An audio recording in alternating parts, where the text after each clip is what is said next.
Right. இப்ப நாம என்ன பண்ணலாம்? இந்த கம்யூனிஸ்ட் எம்பி அவரு ஒரு கடிதம் ஒண்ணு எழுதியிருக்காரு இல்லையா? கடிதத்தில முழுக்க அவதூறு கருத்துக்கள சொல்லியிருக்காரு இல்லையா? அதுக்கு நாம பதிலடி குடுப்போம். எப்படி சார்? எப்படி சார் உங்களால கொஞ்சம் கூட கூச்ச நாச்சம் இல்லாம பேச முடியுது? நீங்க என்ன சொல்றீங்க? கம்யூனிஸ்டுகள் சுதந்திர போராட்ட வீரர்கள். கம்யூனிஸ்டுகள் காலனித்துவத்திற்கு எதிராக போராடியவர்கள். பிரிட்டிஷ்காரங்களுக்கு எதிராக போராடி சிறை சென்றவர்கள். அப்புறம் கம்யூனிஸ்டுகள் தேசபக்தர்கள். இதெல்லாம் நீங்க சொல்றீங்க. சார் உங்களுடைய கேவலமான வரலாறு, ஐ மீன் இந்த கம்யூனிஸ்டுகளுடைய கேவலமான வரலாறு இங்க இருக்கக்கூடிய மக்களுக்கு தெரியாதுன்னு நினைக்கிறீங்களா?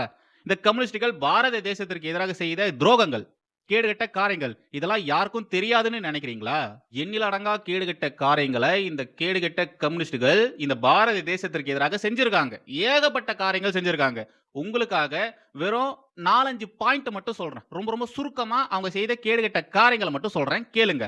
இந்தியாவுக்கு சுதந்திரம் கிடைக்கக்கூடிய காலகட்டங்கள்ல, சரியா சொல்லணும்னா 1940, 45 அந்த இடைப்பட்ட காலங்கள்ல பார்த்தீங்கன்னா, ரொம்ப மோசமான சில விஷயங்கள் உலகம் முழுக்க போயிட்டு இருந்தது. 2ஆம் உலகப் போர் நடந்துட்டு இருந்தது இல்லையா? அந்த காலகட்டங்கள்ல பிரிட்டனுக்கு ஆதரவாக சோவியத் ரஷ்யா, ஒருங்கிணைந்த சோவியத் ரஷ்யா இருக்கு இல்லையா? அவங்க கூட இருந்தாங்க. பிரிட்டனுக்கு ஆதரவாக அவங்க இருந்தாங்க. அதனால இங்க இருக்கக்கூடிய இந்திய கம்யூனிஸ்டுகள் இவங்க என்ன பண்ணாங்கன்னா, பிரிட்டிஷுக்கு எதிராக ஆரம்பிக்கப்பட்ட வெள்ளையனே வெளியேறு இயக்கம் இருக்கு இல்லையா? காந்தியடிகளால ஆரம்பிக்கப்பட்ட வெள்ளையனே வெளியேறு இயக்கம். அந்த இயக்கத்திற்கு எதிராக இந்திய கம்யூனிஸ்டுகள் இங்க வேல பார்த்தாங்க.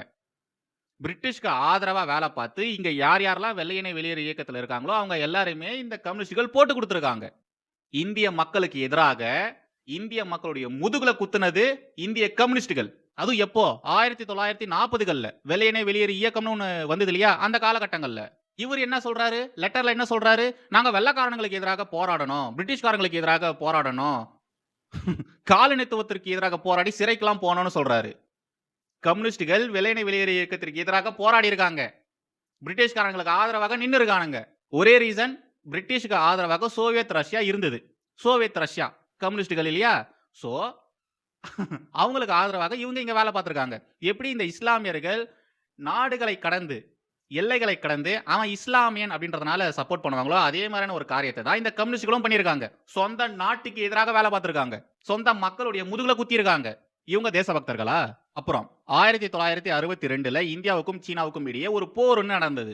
அந்த காலகட்டங்கள்ல இந்தியால இருக்கக்கூடிய கம்யூனிஸ்டுகள் சீனாவுக்கு ஆதரவாக நின்னாங்க. சீனாவுக்கு ஆதரவாக. நம்ம நாடு சீனா கூட சண்டை போடுது. இந்தியால இருக்கக்கூடிய கம்யூனிஸ்டுகள் சீனாவுக்கு சப்போர்ட் பண்ணாங்க. ஏன்னா சித்தாந்த ரீதியாக சீனா அப்படின்றது எங்களுடைய நாடு தான். நாங்க அவங்களுக்கு தான் சப்போர்ட் பண்ணுவோம்னு இந்திய கம்யூனிஸ்டுகள் நின்னாங்க. சீனா இந்தியாவுக்கு எதிராக போரிடுறாங்க. இந்திய பகுதிகள்ல அவங்க ஆக்கிரமிப்புகள் செய்றாங்க. அவங்க ஆக்கிரமிப்பு செய்றாங்க இல்லையா? அந்த ஒரு விஷயத்தை இந்திய கம்யூனிஸ்டுகள் எப்படி பேசுனாங்க? அத ஆக்கிரமிப்புலாம் சொல்ல முடியாது. சீனா ஒண்ணும் தப்பு பண்ணலன்னு சொல்லி இந்தியால இருக்கக்கூடிய கம்யூனிஸ்டுகள், இந்த இடதுசாரிகள் சைனாவுக்கு ஆதரவாக நின்னாங்க. சீனாவின் எல்லை எது? இந்தியாவின் எல்லை எது? அப்படின்றதே எங்களுக்கு தெரியாது. அப்படி இருக்கும் பொழுது யாரு ஆக்கிரமிப்பு பண்றா? சீனா பண்ணுதா? இந்தியா பண்ணுதா? அப்படின்ற ஒரு தெளிவான பார்வை எங்களுக்கு கிடையாதுன்னு சீனாவுக்கு எதிராக பேசுறதுக்கு இவங்க மறுத்தாங்க. அண்டு அந்த போர்ல காயம்பட்ட ராணுவ வீரர்களுக்கு இந்திய கம்யூனிஸ்டுகள் ரத்தம் குடுக்க கூடாதுன்னு வேற பேசியிருக்காங்க. அத பத்திலாம் ஆர்டிகல்ஸ்லாம் நெறைய இருக்கு. அது உண்மையா பொய்யா அப்படின்றது அப்புறம். பட் இப்போ வரைக்கும் அந்த ஒரு குற்றச்சாட்ட கம்யூனிஸ்டுகளால மறுக்க முடியல. இந்த காலகட்டங்கள்ல தான் சைனாவுக்கு ஆதரவாக இங்க இருக்கக்கூடிய கம்யூனிஸ்டுகள் ஒரு ஆதரவான நிலைப்பாடு எடுத்தாங்க இல்லையா? அந்த காலகட்டங்கள்ல தான் 1964ல இந்தியால இருந்த கம்யூனிஸ்டுகள் 2ஆக பிளந்தாங்க. ஒண்ணு சிபிஐ, இன்னொன்னு சிபிஐஎம். 2ஆ பிரிஞ்சது. ஒரே சித்தாந்தம், ஒரே மாதிரியான வேலை தான் பார்ப்பாங்க. ஒரே கேடுகெட்ட வேலைய தான் செய்வாங்க. தேசத்திற்கு எதிராக தான் 2 பேருமே இருப்பாங்க. அப்படி இருக்கும்போது ஏன் பிரிஞ்சாங்க அப்படின்ற ஒரு கேள்வி வரும் இல்லையா? காரணம் இதுதான். ஒண்ணு ரஷ்யாக்கு சப்போர்ட் பண்ற குரூப், இன்னொன்னு சைனாக்கு சப்போர்ட் பண்ற குரூப். 2ம் கேடுகெட்ட குரூப் தான். அடுத்து கம்யூனிஸ்டுகளுடைய முதுகெலும்பா இருக்கக்கூடிய நக்சலிசம், ஆயுதம் ஏந்திய போராட்ட குழுக்கள். இவனுங்க என்ன பண்ணானுங்க? இந்திய அரசு முதலாளித்துவ அரசு, நிலப்பிரபுதாரர்கள் மாரி இவங்க நடந்துக்கிறாங்க. அதனால நாம இவங்களுக்கு எதிராகத்தான் இருக்கணும்னு சொல்லி ஆயுதம் ஏந்தி போராட்டத்தை ஆரம்பிச்சாங்க. நிறைய குழுக்கள்லாம் ஆரம்பிச்சாங்க. அப்பாவி பொதுமக்கள கொன்னாங்க. அரசு அதிகாரிகள கொன்னாங்க. ராணுவ வீரர்கள கொன்னாங்க. நக்சல் பயங்கரவாதிகள். இவனுங்க இந்த கேடுகெட்ட காரியத்தை செஞ்சானுங்க. இந்தியாவுடைய ஜனநாயக அமைப்பு இருக்கு இல்லையா? அத நாம கெடுக்கணும், சீர்குலைய செய்யணும்னு சொல்லி இவனுங்க இத மாரி ஆயுதம் ஏந்தி போராட்டம் நடத்துனானுங்க. இவனுங்க மக்களுக்காக போராடினவனுங்களா? இவரு சொல்றாரு, லெட்டர்ல எழுதியிருக்காரு. நாங்க இந்த மக்களுக்காக வேலை பார்க்கிறோம். இந்த மக்களின் நலனுக்காக நாங்க பாடுபடுறோம்னு சொல்றாங்க. இவங்க. அப்புறம் இந்தியாவின் அணுசக்தி ஒப்பந்தத்திற்கு எதிராக இவங்க ஏகப்பட்ட வேலைகள பார்த்தாங்க. 2007, 2008 அந்த காலகட்டங்கள்ல. அப்போ மன்மோகன் சிங் அவர்கள் தான் பாரத தேசத்தின் பிரதமரா இருந்தாரு. அவர் பிரதமரா இருக்கும்பொழுது அமெரிக்கா கூட ஒரு உடன்படிக்கை, ஒரு ஒப்பந்தமானது போடுறதா இருந்தது. இந்திய அரசு போடுறதா இருந்தது. அதுதான் அந்த நியூக்ளியர் குறித்தான விஷயங்கள். அதுக்கு எதிராக நியூக்ளியர் பவருக்கு எதிராக இவங்க தீர்மானம் கொண்டு வந்தாங்க. அது மட்டும் இல்லாம காங்கிரஸ் கூட்டணியில தான் இவங்க எல்லாருமே இருந்தாங்க. இவங்க கூட்டணியில நாம இருந்தோம்னா, இவங்க அமெரிக்கா கூட டை அப் வச்சுக்கிட்டு இது மாதிரியான வேலைகள் பார்த்துருவாங்கன்னு சொல்லி, அந்த ஒரு கூட்டணிய உடைச்சு காங்கிரஸுடைய ஆதரவு நிலைப்பாட்டிலிருந்து இந்த கம்யூனிஸ்டுகள் வெளியே வந்தாங்க. இந்தியா பவர்ஃபுல் கண்ட்ரியா இருக்கக்கூடாது. எதிர்காலம் சீரும் சிறப்புமா இருக்கக்கூடாது அப்படிங்கிறதுக்காக, இந்த நியூக்ளியர் பவருக்கு எதிராக கம்யூனிஸ்டுகள் இப்பேற்பட்ட கேடுகெட்ட காரியத்தை செஞ்சாங்க. செய்யலைன்னு சொல்ல முடியுமா?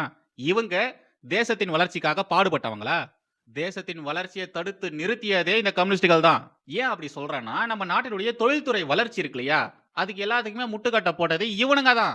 எந்த ஒரு தொழிற்சாலை வந்தாலும் அதற்கு எதிராக போராட்டம் பண்றது, நீங்க அது செய்யக்கூடாது, இதை செய்யக்கூடாது, நீங்க இயற்கையை அழிக்கிறீங்க, மக்களுடைய வாழ்வாதாரத்தை கெடுக்கிறீங்கன்னு சொல்லி வரக்கூடிய எல்லா கம்பெனியுமே இவங்க மூடுனாங்க. ஸ்ட்ரைக் பண்ணாங்க.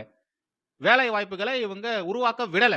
இதன் விளைவாக கம்யூனிஸ்டுகள் பவர்ல இருக்கும் பொழுது, அவங்க மாநிலத்துல பெருசா எந்த ஒரு தொழிற்சாலையும் வரல. அங்க வேலையில்லா திண்டாட்டம் ஏற்பட்டது. மேற்கு வங்கம் எடுத்துக்கோங்க, கேரளா எடுத்துக்கோங்க. இங்கெல்லாம் பெருசா தொழிற்சாலைகளே இல்ல. அதுக்கான ரீசன் என்னன்னா, இவனுங்க தான். நாடு வளர்ந்துரும் சொல்லிட்டு இவனுங்க இது மாதிரியான காரியத்தை செஞ்சானுங்க. இல்லன்னு சொல்ல முடியுமா? வெறும் அவனுங்க ஒரு மாநிலத்துடைய பொருளாதார வளர்ச்சியை மட்டும் தடுக்கல. ஒட்டுமொத்த தேசத்துடைய பொருளாதார வளர்ச்சியுமே இவனுங்க திட்டமிட்டு தடுத்தானுங்க. சைனா கிட்ட நாம அடிமையா இருக்கணும். சைனா கிட்ட இருந்தா நாம எல்லாமே இம்போர்ட் பண்ணணும்னு சொல்லி இவனுங்க வேணும்னு இப்பேற்பட்ட காரியத்தை செஞ்சானுங்க. இவனுங்க இது மட்டுமா செஞ்சானுங்க? இந்தியாவுக்கு சுதந்திரம் கிடைச்சதுக்கு அப்புறமா எஜுகேஷன் டிபார்ட்மெண்ட் எவனுங்க கையில போச்சு? மார்க்சிஸ்ட் கிட்ட. மார்க்சிஸ்ட் வரலாற்று ஆய்வாளர்கள் கிட்ட போச்சு. அவனுங்க என்ன பண்ணானுங்க? ஒட்டுமொத்த பாரத தேசத்தின் வரலாற்றையுமே திரிச்சானுங்க. அவதூறுகளா எழுதினானுங்க. நம்மள ஆண்டவனுங்க, வந்தேரிகள், பிரிட்டிஷ்காரனுங்க, முகலாயர்கள், இஸ்லாமிய படையெடுப்பு இவனுங்களை குறித்து பெருமையா புகழ்ந்து எழுதினானுங்க. இவனுங்க தேசபக்தர்களான்றேன். இந்தியாவுடைய பழம் பெருமைகளை, பூர்வக்குடி வரலாறுகளை, இந்த மக்கள் எப்படி கஷ்டப்பட்டு சுதந்திரம் வாங்கினாங்க அப்படின்ற விஷயத்த, முக்கியமான பல வரலாற்று பதிவுகளை இவங்க வேணும்னே நிராகரிச்சாங்க. சுபாஷ் சந்திர போஸ் மாதிரியான தேசிய தலைவர்களை இவங்க நிராகரிச்சாங்க. பட்டேல் மாதிரியான தலைவர்களுடைய வரலாறுகளை இவங்க மூடி மறைச்சாங்க. எஜுகேஷன்ல அவங்க குறித்தான எந்த ஒரு குறிப்பும் இவங்க எழுதவே இல்லை. சுத்தி நேரு காந்தி ஜின்னா சொல்லிட்டு சுத்தி அவங்கள பத்தி தான் எழுதி வச்சிருந்தாங்க. முகலாயர்களை குறித்து பெருமை எழுதியிருக்காங்க, பிரிட்டிஷ்காரங்களை குறித்து பெருமை எழுதியிருக்காங்க, நம்ம நாட்டு அரசர்களை கொடுங்கோலர்கள் எழுதியிருக்கானுங்க. இவனுங்க தேசபக்தர்களா? இவனுங்க இந்த நாட்டுக்காக வேலை பார்த்தவங்களா? இவனுங்க சுதந்திர போராட்ட வீரர்களா? இவனுங்க இந்த நாட்டின் சுதந்திரத்திற்காக போராடி சிறை சென்றவர்களா? இப்பேற்பட்ட கேடுகட்ட அயோக்கிய கும்பல்களுக்கு நம்முடைய நிர்மலா சீதாராமன் அவங்க தான் சரி. பாருங்க, வச்சு பொளந்து கட்டிட்டாங்க பாருங்க. பார்லிமெண்ட்ல கொஞ்சம் கூட ஹெசிடேட்டே ஆகல. வச்சு வாங்குன்னு வாங்கிட்டாங்க. நீ மட்டும் கவர்டு கிடையாதுடா, ஒட்டுமொத்த கம்யூனிஸ்டுகளுமே கவர்டு தான், இந்தியாவில் கூடிய எல்லா கம்யூனிஸ்டுகளுமே கவர்டு தான் சொல்லி வச்சு வாங்கிட்டாங்க.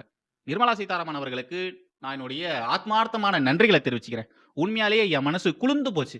நீங்க கவர்டுன்னு சொல்லும்போது மனசுல என்ன மாதிரியான சந்தோஷம் தெரியுங்களா? ரொம்ப நன்றி மேடம். ரொம்ப நன்றி.